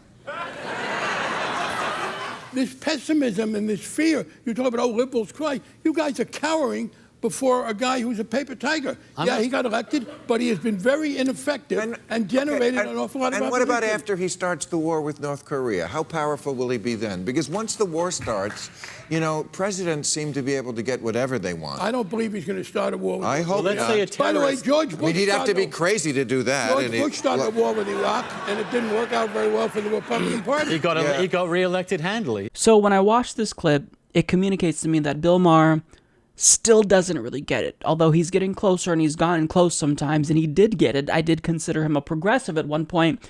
I still think that he doesn't really know what ordinary, non-wealthy Americans want. Now, everything that Barney Frank said was wrong, but thankfully they corrected him. And I think Barney Frank, I can't remember the last time he said something that wasn't completely stupid, but thankfully they corrected him. Now, getting to Bill Maher. Bill Maher said, we can't live under the illusion that the electorate is going to go for somebody who isn't. And when he said that, I thought he was going to say who isn't a true progressive, but what he ended up saying was who isn't charismatic. Bill. Okay, so charisma, it certainly matters, right? I think that is one component of what makes a successful political candidate, but what it really comes down to is the policy substance. Voters are rational, they're self-interested, and they're about more than just superficial things about politicians, like charisma. If you offer them something, then they will be responsive to that. Hence why Bernie Sanders was so successful. It's why he's the most popular politician in the country. Bernie Sanders is like 157 years old. He has not a shred of charisma in him. Yet, he's popular because he's offering the American people something that gives them hope, that makes them optimistic in a political time when we're just downright depressed. Now, as for Bill Maher's example, he chose Gavin Newsom. Now, it really frustrated me that throughout the course of this discussion, not a single person mentioned the most popular politician in the country. I was like pulling out my hair, and even though he's going to be 200 years old by the time 2020 rolls around, you still bring him up. You say, we want someone like Bernie Sanders, if not Bernie Sanders, to run, regardless of how old he is, or we want someone exactly like him that embodies everything that Bernie Sanders represents. They don't mention him. He mentions Gavin Newsom. Now, when it comes to Gavin Newsom, I'm split on Gavin Newsom, and I'll tell you why. So Gavin Newsom is actually someone that I do think is politically progressive. So he does support universal health care. He supports criminal justice reform. He supports paid family leave, a $15 minimum wage, universal pre-K, marijuana legalization. And he was actually one of the first in the Democratic Party to support marriage equality. So, I do like him. But with that being said, there are things about him that are unknown. We don't know anything about his foreign policy position, so I would have to see that because I think that's incredibly important. And also, seeing that he's similar to Bernie Sanders on policy, well, you'd think that he would have been a pretty strong Bernie Sanders surrogate during the campaign, but where was he? He wasn't stumping for Bernie. Well, that's because he endorsed Hillary Clinton over Bernie Sanders, even though he agrees with Bernie Sanders more politically. So what that tells me about Gavin Newsom is that he's a politically calculative politician. He's trying to make moves that will benefit his career, and he thought that since Hillary Clinton would most likely win, well, he'd have to get in good with the new White House administration. This is the same thing that Elizabeth Warren did. She didn't expect Bernie Sanders to win, and she endorsed Hillary Clinton. She backed the wrong pony, and this was a political miscalculation. So I kind of find him more like an Elizabeth Warren type of character, but instead of focusing more on Wall Street like Elizabeth Warren does, he focuses more on the issues that Bernie Sanders talks about. And Bernie Sanders talks about Wall Street, so I feel like he's a mix of Elizabeth Warren and Bernie Sanders, but I do like him, but I think that he's disingenuous, and he does come across as a rehearsed politician, and I think that unless he really hammers down on the policies, the base will see him as a smarmy Martin O'Malley / Ted Cruz type of figure. But overall, if it does come to the policies, I actually like Gavin Newsom. But I don't like Gavin Newsom because of his charisma, Bill. I like him because of the policy positions that he has. I don't think that he's popular because he's a good speaker. I think he's popular because he's kind of a pioneer in the party. He's willing to take positions that the rest of the party and the political establishment aren't willing to accept yet. And I find that admirable about him. But with Bill Maher, Bill, if you want to know what will get voters interested and excited about politics, you have to come up with a politician that is going to talk about the policies that will improve their lives. Hillary Clinton was an elitist candidate. We all knew she was in bed with Wall Street. She gave speeches to Goldman Sachs and refused to release those transcripts. That's a candidate that's not going to inspire anyone. And you thought that we would be inspired by her exclusively based on the fact that she would be the first woman president. Well, that's great, but you've got to offer us something else, Hillary. And Bill doesn't get this. He thinks that just because she was qualified and competent, well, that should have resonated with voters, but it didn't, so we need someone with charisma. No, Bill. Competency, qualifications, those matter less than policy. It's all about the policy. And we actually have to believe that a candidate will back up those policies when they get in office. It can't be like Obama, where you talk about progressive policies, but then take money from Wall Street, for example, and then turn on us. That's not allowed anymore. That's not acceptable. So if he really wanted to float someone who was very progressive, he should have backed Tulsi Gabbard. He should have said someone like Nina Turner. I think that Nina Turner would win in a landslide if she was the Democratic Party nominee. And I think that even if she ran, I mean, how can you not like Nina Turner when you hear her speak? She has nothing but policy substance. She knows what average voters are going through because she talks to them. So Bill Maher, he doesn't get it, but he's getting there. I just wish that he would talk to real progressives and voters and grassroots people to know what we would want, because he has a huge platform that could potentially boost us. And deep down, I think that he's trying to do the right thing, but he's still missing the mark. A new Suffolk University poll found that Hillary Clinton's net unfavorable rating has surpassed that of Donald Trump and the GOP. So according to this poll, she is now the most unpopular politician in the country. Yet, in spite of this fact, she's chosen to, quote, come out of the woods and get back in the public spotlight. So her goal is to boost her public profile once again in an effort to shine a light on what's already happening around kitchen tables at dinners like this to help draw strength to enable everyone to keep going. Clinton is already scheduled to make several public appearances in the coming months, including giving the commencement address at her alma mater, Wellesley College, on May 26th, and the former Secretary of State spoke of increasing her public profile mere days after TMZ reported Clinton is thinking about running for mayor of New York City. However, people are now beginning to talk about the prospect of her running again in 2020, in spite of the fact that another poll released by Suffolk University, according to The Guardian, found that 62% of Democrats and independents do not want Hillary Clinton to run again. But in spite of this fact, there's a possibility that she might actually run again. Hillary Clinton is coming out of the woods and may be getting ready to make a comeback. Rumors are now swirling that the failed presidential candidate could run again in 2020. Her former campaign manager saying don't rule anything out just yet. I think what matters right now, we've got to get to the bottom of what happened in 2016, then we can start worrying about the next cycle. Clinton delivering a campaign-style speech in Pennsylvania over the weekend. It's only adding more fuel to the rumor. No, God! No, God, please, no, no! So, I mean, let's try to put together the pieces here. So her campaign manager won't rule out the fact that she might run again. And furthermore, she hasn't unequivocally denounced the fact that she would run again. I mean, this is a rumor that's been swirling around since the election was over, like in December.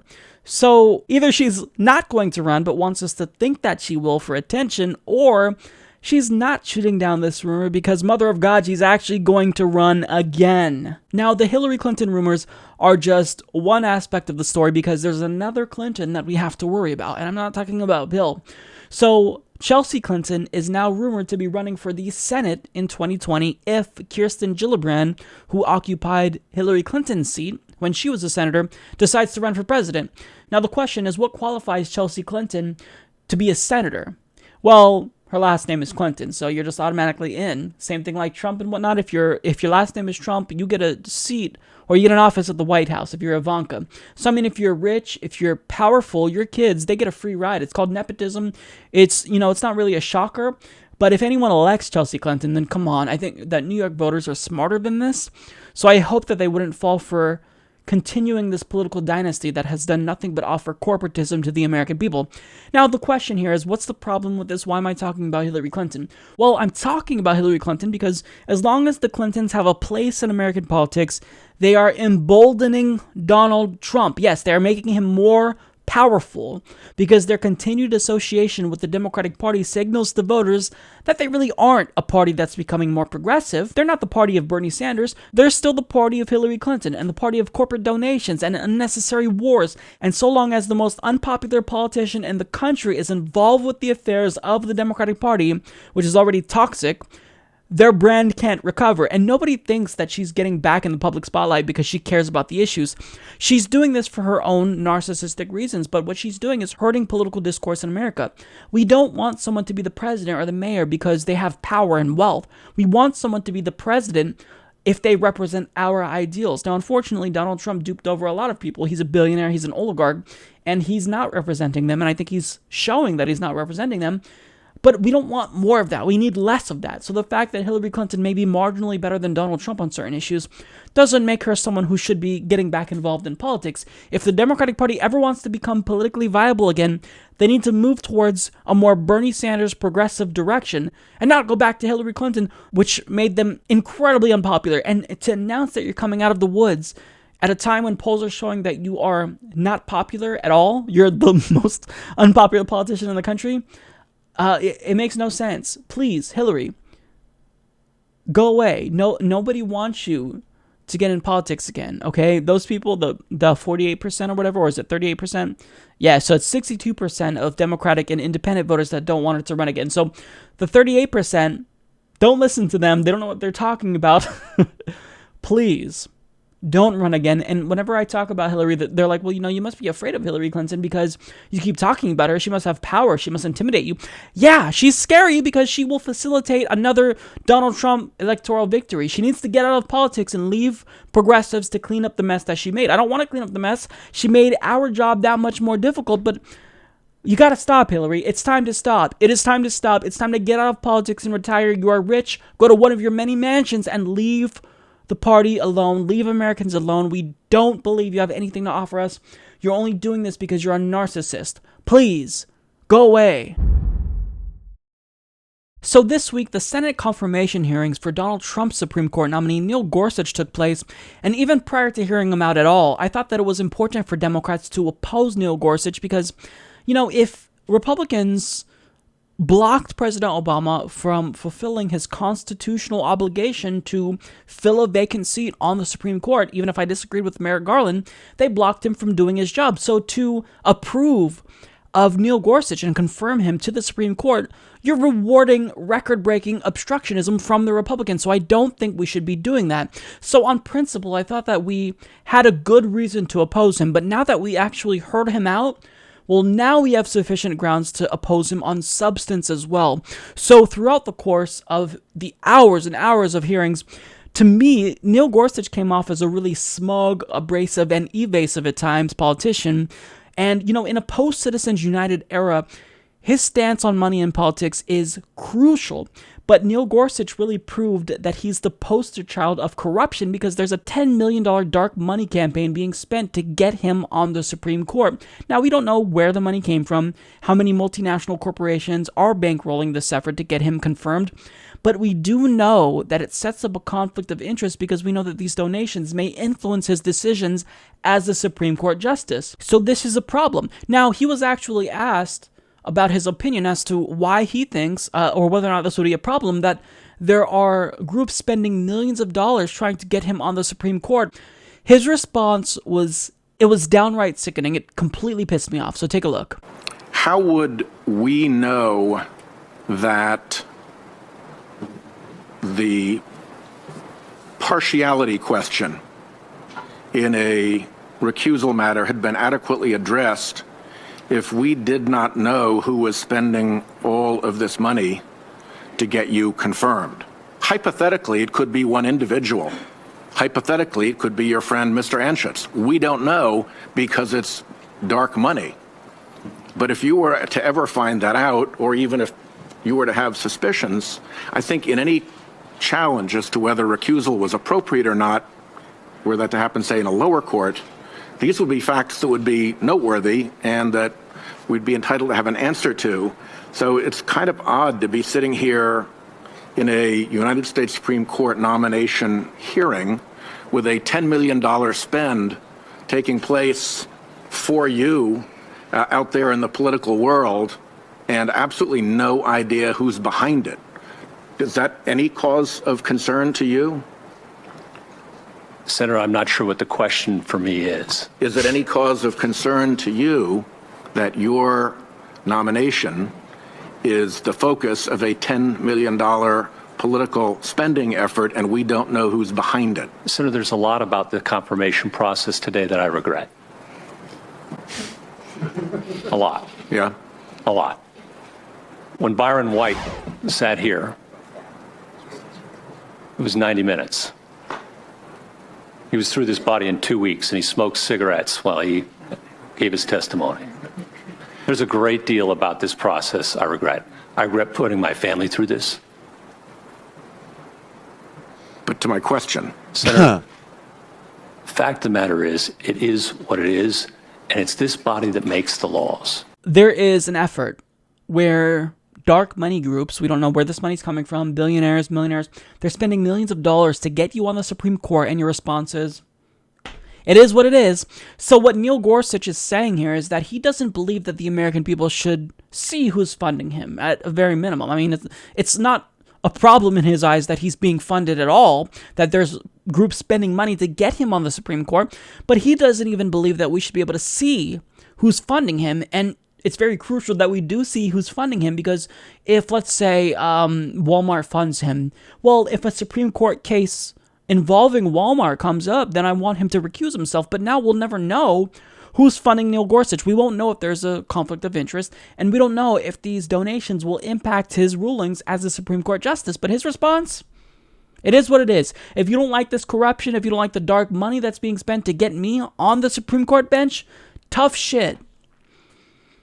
This response to me leads me to believe that Neil Gorsuch is downright dangerous.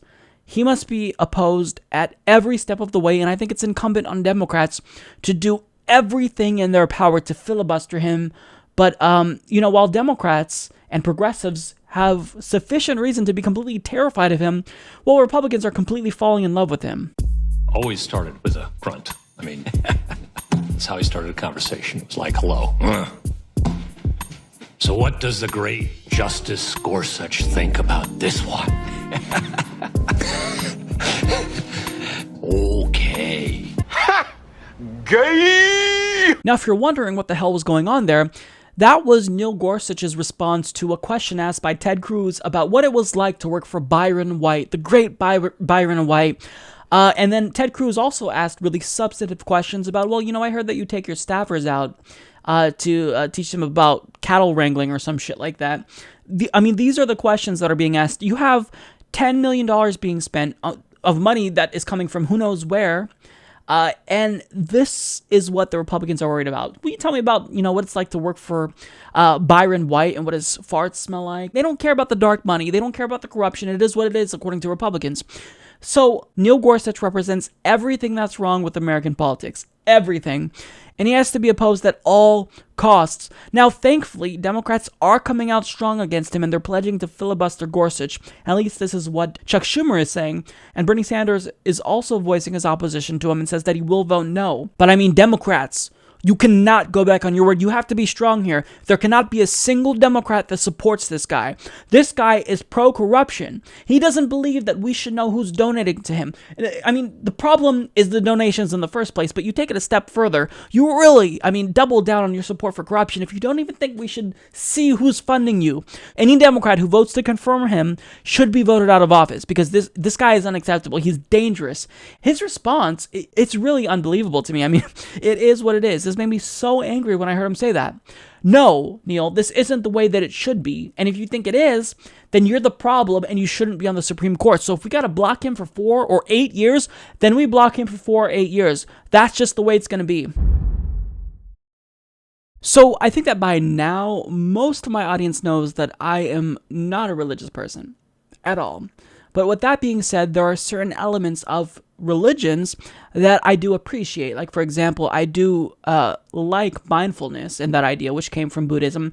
And there are certain philosophical aspects of the Bible that I do support and agree with. So, for example, Matthew 5:3 reads, "Blessed are the poor," and Matthew 19:21 reads, "If you want to be perfect, go, sell your possessions and give to the poor, and you will have treasure in heaven." So, in other words, this sounds pretty humanistic to me. I mean, you should support the poor, you should help to lift up those who are unfortunate, and I agree with this. I can appreciate this. But a message like this, it should resonate more with the followers of Christianity than anyone. I mean, I think that this is agreeable. I don't necessarily believe that you need a religion to tell you this. It should just be common sense. But if you really do identify with a religion and you subscribe to Christianity, for example, then this should be a no-brainer. But since Republicans purport to be religious, you would think that this message would be easily agreeable. I mean, give to the poor. It's an inherently political statement, so this should translate into policy as well. But I mean, President Trump, who allegedly found Jesus, recently decided to cut funding for programs that actually help the poor, like Meals on Wheels. I'm sure that that's exactly what Jesus would have wanted. But, the reason why I am calling out Donald Trump's religiosity is because if you're going to claim to be a Christian, then shouldn't you follow the ideals of your religious figures? It makes no sense to me. And, if you are a Republican, up is down and left is right, because apparently to cut funding for Meals on Wheels, that's the more compassionate thing to do, because according to White House Budget Chief Mick Mulvaney, he described the budget blueprint, which calls for dramatic cuts to domestic spending programs in favor of increased funding for military, as one of the most compassionate things we can do. So how exactly is it compassionate to cut funding to programs that feed the poor, you ask? Well, it's simple. According to this guy, you will receive some tax relief. So congratulations, you will save a penny or two. But, the poor go hungry. That doesn't sound very compassionate, and I think that I would be more than willing to pay not just, a penny or two more. I'd be willing to pay substantially more in my taxes if I know that my fellow Americans are taken care of. Now, hearing about Donald Trump's so-called skinny budget, Colin Kaepernick decided to donate $50,000 to Meals on Wheels, and people are now criticizing him for this because they are contending that, this is just a publicity stunt. He's not doing it out of the goodness of his heart. But I mean, even if this is a publicity stunt, then I don't care if he gets recognition for it, because if some person gets the spotlight because they did something good, then that might encourage other people to do it. So in short, I want people to get praise when they do things that are good. But I mean, certainly, if you are a Christian, if you purport to be a subscriber of the philosophy of Jesus Christ, then you should have absolutely no problem with Colin Kaepernick's decision to donate $50,000, right? I mean, how could this possibly be a problem if you're a Christian? Well, according to Sarah Palin, she has a big problem with him donating $50,000. Now, the scripture that I quoted earlier should guide Sarah Palin, because, I mean, she's a strong, committed Christian. She actually said it was Jesus Christ who kept her standing through the 2008 election, according to the Christian Broadcasting Network. She was quoted saying, "There's no way I would be standing if it weren't for that faith that I adopted as a kid, asking Christ into my life, putting my life in his hands, saying, God, you're my creator. I got to believe that you know more about destiny than I do. So heaven forbid I try to orchestrate it myself. Lord, send me off. I'll go." So, I mean, by that quote alone, she's obviously a so-called committed Christian. So you would think that she would commend Colin Kaepernick for basically abiding by the laws of the God that she purports to follow, but she released a scathing blog post on her website condemning him. So Mediaite explains the title of her blog post on the topic is, "Seriously, Colin Kaepernick just pulled another political stunt." Obviously, her use of another refers to Kaepernick's decision not to stand for the national anthem in protest of police brutality. In a tweet linking to the post, she mused, "No wonder he can't get a job," in reference to reports that some NFL teams don't want to hire him. She concluded her post with, "Kaepernick is pretty bold to make another political move like this one. Kaepernick donated his money to a program that feeds some of the neediest Americans. That's why the post and tweet insisting that there is something nefarious about donating to a program that feeds the disabled and elderly are generating a lot of shock. And because of the backlash that she received after posting something that makes her a hypocrite, according to her own religion, she decided to remove it. So to kind of recap here what went on, so we had, a Christian fundamentalist who claims that Jesus is her God and, his philosophy guides her. She lambasted someone for abiding by the principles of her own God and said that he was doing something that was a political stunt or a publicity stunt to bolster his own popularity. He wasn't doing it out of the goodness of his heart. There's no way that could be the case. He's doing this because he wants something out of it. But regardless if he was doing that or not, isn't he abiding by your God, Sarah? He's feeding the poor. Again, blessed are the poor. And the Bible that you say you follow, says that you should sell your possessions and give it up to the poor. Have you done that yet? Don't you live in a mansion? It makes no sense to me how evangelical constituents can't see through the bullshit that these hypocritical so-called Christians continue to espouse. This is not a Christian thing to say, Sarah Palin, and the reason why I'm using your religion to criticize you is because you use this religion against other people. You use your religion as grounds to justify bigotry against the LGBT community. You use your religion to justify the repression of women's rights, but yet you only want to abide by your religion when it's convenient for you. But I mean, if you truly believe that a God is commanding you to help the poor, why would you lambast Colin Kaepernick for doing what you're supposed to be doing? For doing what you apparently believe in? The fact that there's even a large evangelical base in America when we have politicians this brazenly hypocritical astounds me. It really does. It astounds me. And, this is part of the reason why I say that right-wing social justice warriors are a bigger threat than left-wing SJWs because they actually have political power. Everyone laughs at left-wing SJWs, but right-wing SJWs, they have political power. They craft policy. They elect people like Donald Trump and Sarah Palin. So we have to talk about this. We have to call them out on their hypocrisy when they do things that harm the American people, especially if they believe in a religion that says you should help the poor. Unbelievable. Flint, Michigan's nearly 100,000 residents have dealt with an ongoing water contamination crisis for years now, and they've received little to no help from the federal government, and their state government has been completely incompetent on the matter and even criminal. Now, with Donald Trump's recent decision to slash the EPA's funding, the silver lining is that he didn't actually slash funding when it comes to their water infrastructure. So on March 17th, the EPA finally announced that $100 million would be sent to Michigan for water infrastructure upgrades. Now, the press release states the funding provided by the Water Infrastructure Improvements for the Nation Act of 2016 enables Flint to accelerate and expand its work to replace lead service lines and make other critical infrastructure improvements. The people of Flint and all Americans deserve a more responsive federal government, said EPA Administrator Scott Pruitt. EPA will especially focus on helping Michigan improve Flint's water infrastructure as part of our larger goal of improving America's water infrastructure. I appreciate the EPA approving this funding to assist with Flint's recovery, Michigan Governor Rick Schneider said. Combined with the nearly $250 million in state funding already allocated, this will help put Flint on a solid path forward.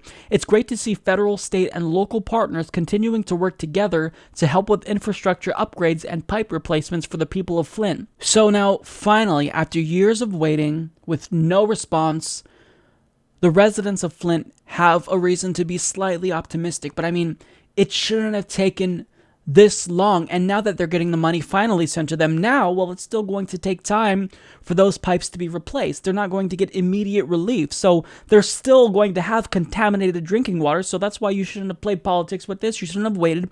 As soon as we found out that there was a lead contamination crisis, government should have acted immediately. State and federal government should have acted swiftly to make sure that these residents don't have contaminated drinking water. Water is life.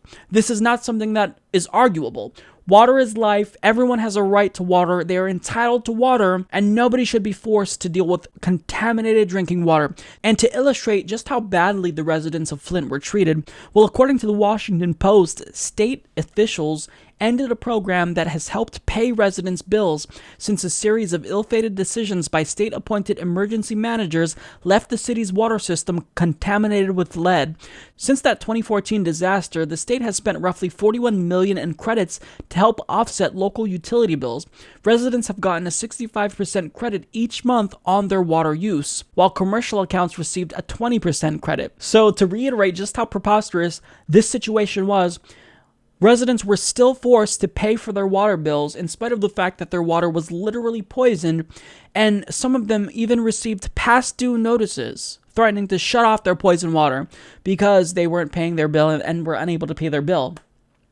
Not kidding. Now, I don't want to just tell you about the story of the residents of Flint. I think it's important that we actually hear from the residents of Flint themselves, so that way we get an idea of what they were dealing with. This is a clear cut that I just poured it in.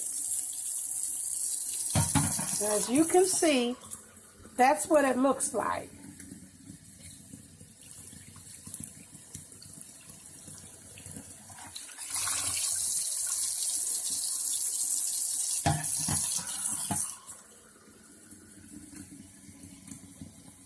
Flint, Michigan.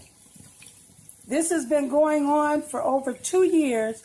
They have been charging the residents of Flint, Michigan, an exorbitant amount of water bill to even get the water turned on. It costs almost $400. And this is what they are paying for in Flint, Michigan. But if you hear the sound behind me, it's our vent. And I also have my window open up there to allow the fumes to vent out because the smell is so strong, like chemicals, that it burns my eyes, nose, throat, and sometimes I wheeze so badly that I have to use my rescue inhaler, and I don't have asthma or COPD. I've been tested for it. Water Defense has tested my water and found so many carcinogenic byproducts, so high dichlorobenzene and chloroform, things that we should not be inhaling.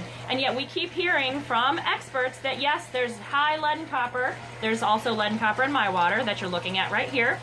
But it's safe to bathe. How in the world, if it's not safe to drink, how is it safe to bathe? I can't imagine living with that for years. Imagine how inconvenient that would be. Imagine how uneasy that would make you feel, that you're filling your bathtub with water and you have to open your window because of the fumes, or when you fill up a cup in your sink, it's yellow. No citizen in a first world country should ever have to deal with this. I mean, nobody in any country, even third world countries, should have to deal with this, because I think as human beings, we deserve better. But I mean, in a modern, industrialized nation, we should never have to deal with this. So let's replace the pipes. Let's get them clean drinking water. But we have to make sure now that there is accountability, that we fire some people, that we throw people in jail who are responsible for this. Because when you privatize water and you try to make something profitable that shouldn't be profitable, this is what happens. This is the type of shit that we see that happens. So we have to make sure that there's accountability so a crisis of this magnitude never happens again. But I don't think that's going to be the case. I think that people will get away scot-free like they usually do in government, when really, I mean, the state of Michigan, they should all vote every single person out of office who didn't act immediately to solve this crisis. I mean, the governor, this guy should be impeached. So, I mean, in the end, I'm relieved that the residents of Flint, Michigan can be optimistic for the first time in years, but it never should have taken this long. And look, we have to make sure that there's accountability here. Otherwise, this will happen again if other state and government officials see that they can do this and get away with it. Well, that is all I got for you guys today. I want to thank everyone for tuning in if you made it this far in the episode. I also want to send a special thank you to the Patreon patrons, the members on humanistreport.com, and anyone who submitted a donation to us recently via PayPal, or just in general if you did it a year ago. Thank you so much for believing in us and supporting the show. And if you share our videos and like our videos, I can't thank you enough for really believing in the progressive cause and trying to further the progressive message. So thank you all so much. Yeah, you guys are so great. You are inspirational to me, the fact that you really believe in progressive ideas and the fact that progressives online are just exploding everywhere, it's proof that we have the right message. So thank you all so much. I will see you all next week. Have a great day.